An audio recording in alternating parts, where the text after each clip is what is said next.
आज हम कोयलीबेड़ा क्षेत्र में आए हुए हैं। कोयलीबेड़ा क्षेत्र में आने का वजह और कारण जो है हम आप लोगों को बताएंगे। हमारे पीछे देख सकते हैं यहाँ जो जनता है, यहाँ के ग्रामीण है यहाँ पर उपस्थित है और ये क्यों यहाँ पर उपस्थित है और आंदोलन क्यों कर रहे हैं, हड़ताल क्यों कर रहे हैं, उन सारे चीज़ों को जो है आज हम जानेंगे। उससे पहले मैं आपको बता दूं कि हम ही ने जो है एक वीडियो बनाया था गोमे में मुठभेड़ को लेकर। गोमे में मुठभेड़ हुआ था जहाँ पर 2 आदिवासियों को मारा गया था, जिसे पुलिस प्रशासन ने नक्सली बताया था। ग्रामीणों का कहना है कि वो ग्रामीण है, नक्सली नहीं है और जो मुठभेड़ हुआ था वो भी फर्जी है। और उसी मुठभेड़ को लेकर आज यहाँ पर ग्रामीण और आदिवासी समाज के लोग एकत्रित हुए हैं। तो आज हम आदिवासी समाज के लोगों से भी बात करेंगे और यहाँ के आसपास के ग्रामीणों से भी हम बात करेंगे। तो सबसे पहले नमस्कार दोस्तों, और मैं हूँ टोकेश्वर साहू और आप देख रहे हैं हमारे यूट्यूब चैनल बस्तर व्यू। हमारे पीछे समाज के लोग हैं, हम समाज के लोगों से बात करेंगे। और सबसे पहले हम बात करेंगे अहमलाल भैया से, जो आज यहाँ समाज के लोगों को नेतृत्व करने के लिए आए हुए हैं। सबसे भैया पहले तो आपको हमारे चैनल में स्वागत है, बहुत बहुत धन्यवाद।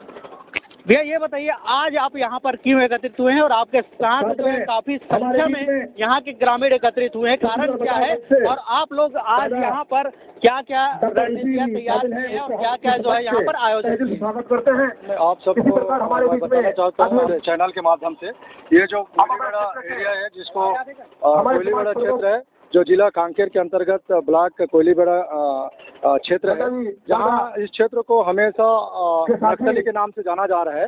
और इस क्षेत्र में आपको याद होगा 21 नवंबर को दो लोगों को फर्जी तरीके से मुठभेड़ के नक्सली के नाम से फर्जी मुठभेड़ हुआ है, जो इनकाउंटर में दोनों लोगों को मारा गया है। उसी को लेकर यहाँ पे पूरा जन समुदाय इकट्ठा हुआ है। ये जो गोमे का मामला है, गोमे का मामला, जहाँ पर बाजार से वापसी के समय पुलिस वाले और सीआरपीएफ के द्वारा उनको पकड़कर मारा गया और मारकर नक्सलियों को वर्दी पहनाया गया था। ये हमारे क्षेत्र के जनप्रतिनिधियों के साथ साथ समाज के जो मूल निवासी समाज है, यहाँ के सभी समाज को कहना कि ये जो वर्दी पहनाया गया था ये नक्सली का वर्दी तो है, लेकिन ये वर्दी नया था, इसलिए इसको फर्जी कहना हमारा क्षेत्र के लोगों का फर्जी मुठभेड़ कहना हो रहा है। और पुलिस और सीआरपीएफ के माध्यम से, जिला प्रशासन के माध्यम से इस जो इनकाउंटर है इसको नक्सली का इनकाउंटर का नाम दिया जा रहा है। हाँ, समाज के पास कोई सबूत है कि जैसे पुलिस प्रशासन कह रही है कि इनके पास से जो है वर्दी, हथियार और अन्य जो है नक्सली सामग्री बरामद किया गया है, तो समाज के पास भी ऐसा कोई सबूत है जिससे यह साबित होता है कि वो नक्सली नहीं ग्रामीण है? आपको मालूम होगा कि यहाँ जितने भी इनकाउंटर हुआ है, अगर उनके सही जांच किया जाए तो आधा से ज़्यादा यानी 100 में से 90% फर्जी है। ये इस बात का भी हम बड़ा ही सावधानी पूर्वक और बड़ा ही जोश के साथ और ईमानदारी से कह सकते हैं कि भाई अगर इनकाउंटर होता है तो दोनों तरफ से गोलियां चलेंगी, ना कि एक तरफ से। अगर नक्सलियों के बीच में इनकाउंटर हो रहा है फर्जी तरीके से जो इनकाउंटर हुआ है, उसमें यह पता चल रहा है कि सिर्फ प्रशासन पुलिस वालों के द्वारा और सीआरपीएफ के द्वारा ही गोली चलाया गया, उधर से कोई भी उसके अगेंस्ट में कोई भी ऐसे फायरिंग नहीं हुआ है। ये पहली बात है। दूसरी बात यह है कि अगर इनकाउंटर हुआ है तो या तो फिर वो खून से लथपथ होना चाहिए, या तो फिर जो डिस्टेंस होता है वो गोली लगने के बाद जो डिस्टेंस दिखता है वो भी वहाँ पर जांच के विषय में फर्जी पाया जा रहा है। अगर चूंकि भाई नज़दीक से अगर मारते हैं उसका जो गोली है उसका निशान अलग होता है, और दूर से अगर इनकाउंटर हुआ है या दूर से मारे हैं तो उनका भी अलग से निशान होता है। ये पुख्ता सबूत है ये कहना, और उसमें परिवार के लोग भी साथ में रहे, है ना। ये भी सोचनीय विषय है कि परिवार के लोग साथ में रहे, मतलब वो आई विटनेस है ना, वो देख रहे हैं, मतलब आई विटनेस है। जब आई विटनेस इस बात को बता रहा है और समाज के बाद इस बात को पता चला तो समाज ने जब जाके देखा तो कहीं ना कहीं वो मार के ले जाने का जो पहनावा और मार के कैसे ले गए हैं वो दिख रहा है। अगर इनकाउंटर वहीं कर रहे हैं तो वहीं पे नहीं मरेगा कोई भी व्यक्ति, कहीं ना कहीं 1 कदम 2 कदम लहू के साथ जाएगा। वो वहाँ पर कोई घटना नहीं है। तो ये टोटल फर्जी है और टोटल फर्जी मुठभेड़ है, जिसको प्रशासन और शासन इनकाउंटर के रूप देने में लगा हुआ है। अच्छा, जिला प्रशासन ने इस मुठभेड़ का जो है जांच करने का आदेश दिया था। वो तो हर मुठभेड़ का जो जांच का आदेश देता है, तो इस मुठभेड़ पे विशेष तौर पर एक टीम भी गठित किया गया था। तो उसके जांच 15 दिन के अंदर में देना था, तो उसमें कुछ जांच में निकल कर आया या फिर समाज के लोगों को इसका कोई बताया गया इसके बारे में कुछ? नहीं, जिस प्रकार से मूल निवासी समाज जो आंदोलन कर रहे हैं, उससे आपको ये होगा, भीड़ आए, इससे आपको अंदाजा हो सकता है होगा कि प्रशासन हमेशा यहाँ पर लापरवाही करते हैं। अगर मुठभेड़ 21 अक्टूबर को हुआ है, 15 दिन का समय दिया, तो आज दिनांक तक अगर आप देखेंगे तो महीना भर से ज़्यादा दिन हो रहा है। और महीना दिन ज़्यादा होने के बाद भी ऐसे कोई प्रतिक्रिया प्रशासन की ओर से नहीं आ रहा है। न जिला प्रशासन कलेक्टर के द्वारा कुछ ऐसा आश्वासन आ रहा है, ना ही पुलिस प्रशासन पुलिस अधीक्षक के कार्यालय के माध्यम से। मतलब ये है कि जब आंदोलन करने के लिए, प्रदर्शन करने के लिए भी आवेदन दे रहे हैं, तब भी इस बात को अवगत नहीं किया जा रहा है कि भाई आपके द्वारा जो जांच का मांग किया गया था वो प्रक्रिया में है या फिर विचाराधीन है, इतना हुआ है। ऐसे कोई भी किसी भी प्रशासनिक अधिकारी के द्वारा जवाबदेही पूर्वक इस बात को अवगत नहीं करवाया जा रहा है। उसी में से और एक बात सामने है, आपको मालूम होगा, मैं बहुत पहले इस पे काम कर रहा हूँ, तो मुझे मालूम है कि हमारे लोगों को फोर्स जंगल में घुसता है और जंगल में घुस के रास्ता दिखाने के नाम से ले जाता है और थाना में बिठाता है, नाम पता सब लिखा रहता है और ऐसे लिख के रखे रहते हैं। और महीना, 2 महीना, 3 महीना या साल भर के बाद उसी दस्तावेज को निकाल कर नक्सली बनाया जा रहा है। ये मामला है, आपको यहाँ भी वही मामला दिखेगा कि जिस व्यक्ति को फर्जी तरीके से नक्सली के नाम से और सहयोगी के नाम से जेल में भेजा गया था, वो जेल काट के आ रहा है, उसको जजमेंट मिल रहा है बाकायदा, उसके बाद भी उसको फिर पकड़ रहे हैं, फिर जेल भेज रहे हैं और फिर पकड़ रहे हैं, फिर जेल भेज रहे हैं। ऐसे जो प्रक्रिया चल रहा है, ये टोटल फर्जी है। क्योंकि अगर कोई भी व्यक्ति, इस देश का कोई भी व्यक्ति किसी भी मामले में अगर एक बार जेल जा रहा है, तो उसी मामले में कितने बार जेल जा सकता है, ये सोचनीय विषय है। और इनके बाद अगर बात करेंगे तो उसमें कोई ऐसा धाराएं भी नहीं जिसके तहत वो गिरफ्तार करके भेजे, सिर्फ नक्सली सहयोगी और नक्सली के नाम से ही भेजा जा रहा है। और ये मुझे मालूम है, चूँकि हम सामान्य क्षेत्र के कुछ हिस्से हैं हमारे कांकेर ब्लॉक और नरहरपुर ब्लॉक के, उस क्षेत्र में मैं काम किया हूँ और ये मेरे हकीकत है, मेरे सामने हुआ है। जब मैं एडिशनल एसपी और एसपी से बात किया तो उन लोगों को छोड़ दिया गया था, लेकिन गांव में इस बात को मैं अवगत कराया था कि कहीं ना कहीं 4 साल 3 साल के बाद आपके नाम को फिर उछाला जाएगा, आपको जेल भेजा जाएगा। 6 महीने के बाद वही प्रक्रिया हुआ था। ये मामला दुधावत चौकी के अंतर्गत लगातार जो है बिल्कुल जो है अन्याय हो रहा है। बिल्कुल। हमारे साथ में और समाज के लोग हैं, ग्रामीण हैं, हम जानेंगे। क्या नाम भी आपका? जगत राम दुग्गा, दुर्गुकुंडल से। अच्छा, आज आप यहाँ पर एकत्रित हुए, क्या कारण क्या है और क्यों एकत्रित हुए? यहाँ हम लोग एकत्रित होने का कारण है कि यहाँ जो कोलीबेड़ा क्षेत्र में जो नक्सली क्षेत्र है, जिससे हमारे मूल निवासी समुदाय को यहाँ के पुलिस प्रशासन के द्वारा नक्सली के नाम से गोली मारा जाता है। और उस गोली मारने की एवज में जो प्रशासन ये जो छानबीन जो कर रही है, उसके एवज में यहाँ कोई आज आप लोगों ने थाना का घेराव किए थे, तो मांग क्या थी आप लोगों? हमारा मांग वो था कि जो पीड़ित परिवार को मुआवजा मिलना चाहिए और हमारा जो पीड़ित परिवार जो घटना हुआ है, जो मृतक है, उनका सही जांच होना चाहिए। और जो पुलिस जो फर्जी इनकाउंटर है, तो जो दोषी है पुलिस, उनके ऊपर कार्रवाई होनी चाहिए। हमारे साथ और भी हैं, समाज के लोग हैं। भाई, आप लोग यहीं के ग्रामीण हैं क्या? यहीं दूर कौन? क्या नाम भी आपका? आयनू राम ध्रुव, पूर्व जनपद उपाध्यक्ष। जनपद उपाध्यक्ष, ये लघु वनोपद के पूर्व अध्यक्ष भी था। अच्छा। भानु प्रताप। अच्छा, आज यहाँ पर एकत्रित हुए हैं और काफी हजारों संख्या में लोग भी आए हुए हैं, कारण क्या? कारण तो आप जान ही रहे हैं, देख रहे हैं ये भीड़। अगर हम जांच के लिए उनको शासन प्रशासन जांच के लिए आश्वासन दिया था 15 दिन में जांच करेंगे, नहीं हुआ। उसका कारण है कि ये जन आक्रोश जो देख रहे हैं आप, कहीं ना कहीं ये आदिवासी पीड़ित परिवार है, सामने बैठे हैं, उनको पालने पोसने वालों को राशन लेने आने के दरमियान वो उनके पत्नियां भी साथ में थी, उनको अलग करके उनके सामने से ले जाया जाता है और उनको मार दिया जाता है। और आई विटनेस मतलब ये प्रूफ के तौर पे उनका पहना हुआ जो नेकर है, लोअर है, चप्पल है, ये सारा चीज़ों को जला दिया गया और उनके शरीर में ये नक्सलियों को वर्दी कहाँ से आ गया? जिसके पास पहनने के लिए ढंग से कपड़े नहीं है वो वर्दी कहाँ से लेगा? अच्छा, प्रशासन का कहना है, पुलिस प्रशासन के तो वर्दी तो उन लोग पहले और ये लोग नक्सली हैं और उनके पास हथियार भी बरामद किए हैं, तो आप लोग इसमें क्या कहें? ये तो सीधा सीधा ये बात है ना भाई साहब, मथुरा में रहना है तो राधे राधे कहना है। ये सीधा नक्सली बेल्ट का फायदा उठा रहे हैं पुलिस प्रशासन, और कुछ भी नहीं है। सिर्फ पुलिस नक्सली क्षेत्र के होने के नाते आदिवासी लोगों को ड्रेस पहना के मारा जा रहा है। इससे पूर्व में भी कई घटनाएं ऐसी हुई हैं, ये पहला घटना नहीं है। और कितनी घटना जो है इस क्षेत्र में हुआ है इस तरह से? इसी क्षेत्र में नहीं बल्कि हमारे दुर्गुकोंदल क्षेत्र में भी, जैसे सुनेरपुरो है, उसको लगभग 5-6 साल पहले उनके घर से राइफल बरामद करना, उनके बाड़ी से वायर बरामद करना, ये कहीं ना कहीं पुलिस का साजिश है। आदमी एक जनप्रतिनिधि अगर ऐसा करेगा तो फिर देश दुनिया का क्या होगा? आप सोचिए, वो पूर्व जनपद सदस्य रह चुके हैं दुर्गुकोंदल में, और ऐसे सामाजिक रूप से भी एक प्रतिनिधि के तौर पे कोंडे क्षेत्र में काम करते थे। और ऐसे क्षेत्र के लोगों को जो आगे जाते हुए सामाजिक रूप से जो समाज का आवाज उठाते हैं, ऐसे लोगों को दबाने के लिए शासन प्रशासन का मैं समझता हूँ सोची समझी रणनीति है और कुछ नहीं है। अगर उनको नक्सली के नाम से ये करेंगे तो दूसरे लोग जो सामने उभर कर आ रहे हैं अपने समाज के लिए, अपने वर्ग के लिए काम करने के लिए, उनका आवाज तो दबेगा ही, क्योंकि डर जाएंगे नक्सली केस बताकर उनको। और बार बार अभी वर्तमान में भी सुनेरपुरो को अंदर किया।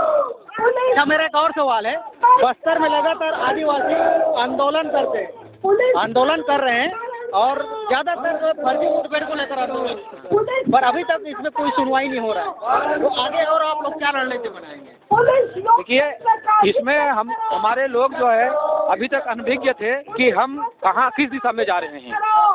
नक्सली हमारा दुश्मन नहीं है ना, पुलिस हमारा दुश्मन नहीं है। सवाल यह है कि हम शासन प्रशासन हमारे लिए अगर राशन का व्यवस्था करता है तो हमको 40 किलोमीटर दूर जाना क्यों पड़ रहा है? 40 किलोमीटर दूर जाना पड़ रहा है, और 40 किलोमीटर अगर नहीं आते, अगर उनको उनके गांव में ही राशन का व्यवस्था अगर शासन प्रशासन करता तो कहीं ना कहीं ये घटना नहीं होता। तो ये सारी चीजें हैं, शासन प्रशासन को इस ओर हमारा बस्तर में ध्यान देना चाहिए। आप भी देख रहे हैं कि कितना भौगोलिक परिस्थिति विडम्बना है, विडम्ब एकदम कहना चाहिए कि आने जाने का रास्ता नहीं है आज तक, आज़ादी के 75 साल बाद भी। और पूरा यहाँ से वन संपदा, खनिज संपदा, सारे संसाधन जो है भारत सरकार, छत्तीसगढ़ सरकार लूट के ले जा रही है।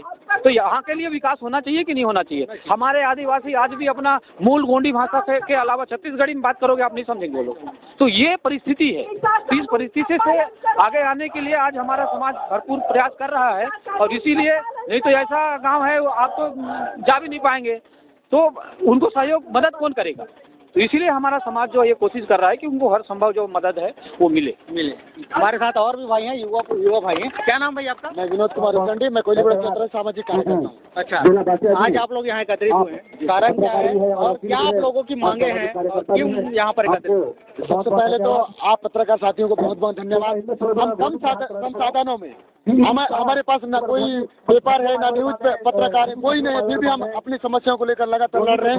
विगत 1 सप्ताह से यहाँ पे बैठे हुए हैं। तो सबसे पहले आज यहाँ पे हम लोग इकट्ठा हुए हैं इसलिए क्योंकि हमारा 68 गाँव 18 पंचायत के लोग लगातार ग्राम में, जैसे गाँव में निवास कर रहे हैं, वो हर जाति वाले, चाहे वो कलार जाति के हो, चाहे हलवा जाति के हो, चाहे गाड़ा जाति के हो, चाहे लोहरा जाति के हो, हर जाति का गांव में निवास करने वाला नक्सली बताया जा रहा है ना। आज मैं बात करूं निवासी सुरेश साहू जो चिलप्रास के निवासी हैं, उनकी बात करूं, वो डीजल लेने आए थे 2 साल पहले कोयलीबड़ा में, उसे नक्सली बताकर अंदर कर दिया गया। अर्जुन साहू की बात करूं, उसे नक्सली बताकर अंदर कर दिया गया। हमारे क्षेत्र में आदिवासी ही नहीं, हर वर्ग के लोगों को मतलब नक्सली बताकर अंदर टारगेट किया जाता है। खासकर गांव में निवास करना, क्या गांव में निवास करने वाला हर आदमी नक्सली हो सकता है क्या? है। आज मैं बात करूं सोमाराम कड़ियाम, वो फड़मुंशी हुआ करते थे घट्टा कल के, है ना। अगर वो नक्सली होते तो क्या फड़मुंशी का काम करते? आप ही मेरे को बताइए, नहीं करते ना भाई, वो जंगल में रहते हैं। एक सरासर फर्जी इनकाउंटर किया जा रहा है। मैं बात करूं सन्नू राम की, है ना, वो आज जेल में है। मैं बात करूं आपकी सोनसाई दर्रो की, सोनसाई दर्रो गाँव में थे, क्या उसको पुलिस वाले ने देखा था कि वो टावर जलाया है करके? किसी ने देखा था क्या? किसी ने नहीं देखा था। वो भाई गांव में निवास कर रहे, भाड़ा बांधने गया था, धान का भाड़ा, उसको वहां से उठा के लाए, आप नेटवर्क को जलाए हो करके, टावर को जलाए हो करके, जबकि उसके नाम से वारंट था 2005 में। 2005 में जेल जा चुका है, उसमें पुनः एक बार 2015 में जेल गया, तब जजमेंट कॉपी के साथ वो वापस आए, बरी हो क्या है। उसको फिर पुनः एक बार अभी जेल भेजा गया है। क्या वो भाड़ा बांधने वाला आदमी नक्सली हो सकता है? मोटाराम की बात करूं, कानाराम की बात करूं, मोटाराम 23 साल का लड़का है और कानाराम 19 साल का लड़का है। उसे कट्टर नक्सली बताकर उसको फर्जी एनकाउंटर किया गया है और वहाँ पे 200 राउंड फायरिंग हुआ है ऐसा बताया जा रहा है। अगर 200 राउंड फायरिंग हुआ है तो वहाँ पे आसपास उसका कुछ प्रूफ तो होना चाहिए। 200 राउंड फायरिंग बहुत होता है भैया, है ना? उसको सुला के मारा गया है, उसको हम खुद यहाँ पे जनपद। आप लोग जहाँ इनकाउंटर हुआ था, मुठभेड़ हुआ था, वहाँ स्थल में गए थे? हाँ, हम लोग यहाँ पे सामाजिक कार्यकर्ता वहाँ पे जाके देखे हैं, उसको सुला के मारा गया है और जो पहले कपड़ा पहना था उसको पूरा जला दिए हैं और उसको नकली ड्रेस पहना के उसको एनकाउंटर करा गया है। क्या नक्सली हो सकता है? बताओ, 18 साल का कोई युवा और नक्सल हो सकता है क्या? इतना कोई मेच्योर नहीं रहता भाई। 18 साल और 23 साल का लड़का, है ना, तो कट्टर नक्सली नहीं हो सकता। ऐसा हर कोई गांव में निवास करने वाला है आज के दिन में हर वर्ग का नक्सली कहलाता है। और ऐसा कोई घटना हुआ है जिसमें इस प्रकार का कानूनी या फिर इस तरह का जो है पुलिस प्रशासन ने आप लोगों पर आरोप लगाया हो? इसके अलावा देखो, आज सियाराम गावड़े वाला के निवासी है ना, वो मेरे दोस्त हैं, ठीक है, मैं उनको बचपन से जानता हूँ, साथ में उसके उठे बैठे। आज उसको 4 बार ले गया है पुलिस ने, है ना, बार बार आ रहे हैं, फिर ले जा रहे हैं, फिर आ रहे हैं, फिर ले जा रहे हैं। ये आज की बात नहीं, ये बहुत सालों से होते आ रहे हैं। 2010 से ये लगातार चलते आ रहे हैं।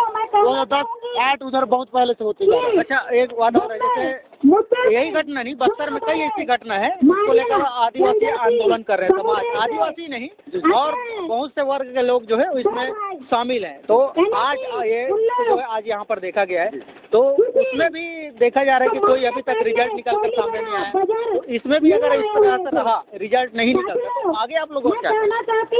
देखो, मैं मोटाराम और कानाराम की बात बता रहा हूँ।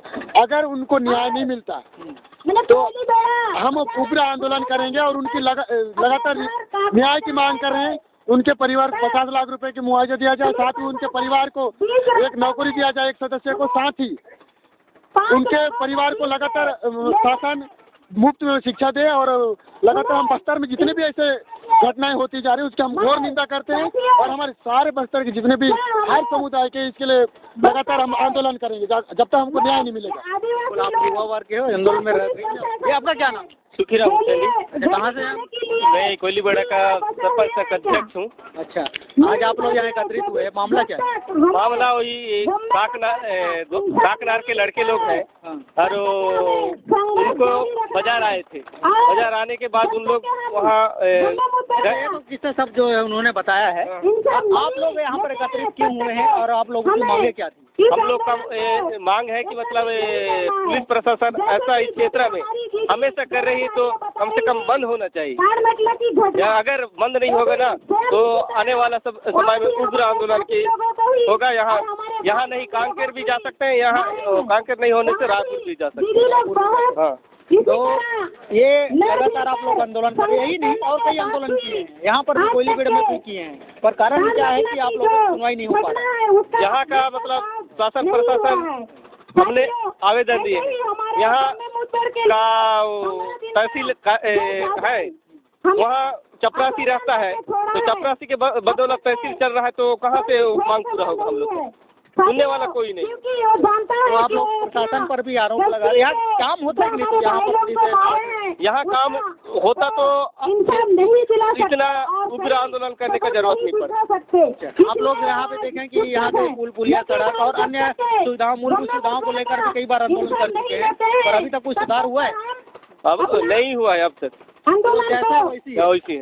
तो ये हमारे साथ में यहाँ के ग्रामीण थे। और आपका क्या नाम है? और भी बहुत सारे लोग हैं यहाँ पर, देख सकते हैं। लेकर पूरा बरसात है, बरसात है, पूरी बरसात में तो यहाँ के ग्रामीण यहाँ पर बैठे हुए हैं, न्याय की मांग कर रहे हैं। और इन लोगों का यही मांग है कि जो मुठभेड़ हुआ है उसकी न्यायिक जांच हो और उसमें सही रीति से जांच कर जो है उसमें। अच्छा, क्या नाम है आपका? जयराम गावड़े। क्या नाम? जयराम गावड़े। अच्छा, क्या है आप लोगों की? सर, ये जो हमारे ग्राम पंचायत में घटना है, जो काकनार और ये काकनार का और गोमे का बीच में हम वहाँ का ग्रामवासी मूल निवासी हैं, वो लोग सप्ताह के बाजार आए थे। वो वहाँ से बाजार आके हमारे ग्राम गोमे में सोए थे, बीचपारा में, वहाँ से जाने वाले थे सुबह उठ के। तो उसको वहाँ जो वो लोग पुलिस से तैयार किए, कुछ कोई लोग थे वहाँ तो पकड़ के उन लोगों को मारे किए और उसको